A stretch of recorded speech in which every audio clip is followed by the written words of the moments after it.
Hey guys, I'm Kathryn. Here's an everyday Opal Iridescence makeup look you can rock in minutes. I'm going to use Farsali Unicorn Essence to hydrate and prime my skin. Shimmery. Okay, I've got my foundation on. Let's dust this shade from the Kat Von D Alchemist Holographic palette all over the eyelid for an iridescent sheen. Then, swipe on this purple Fenty Beauty highlighter on your cheekbones and nose bridge. Blend, blend, blend. Wow, look at that glow. Amp up the shine on your cheekbones by swiping on this shade of the Alchemist palette. A little goes a long way.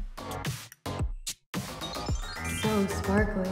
Next, mix clear gloss from Sephora collection and Cover FX glitter drops to make a shimmery, holographic lip gloss. Apply all over your lips for a plump, prismatic pout. Glowy. And that's it.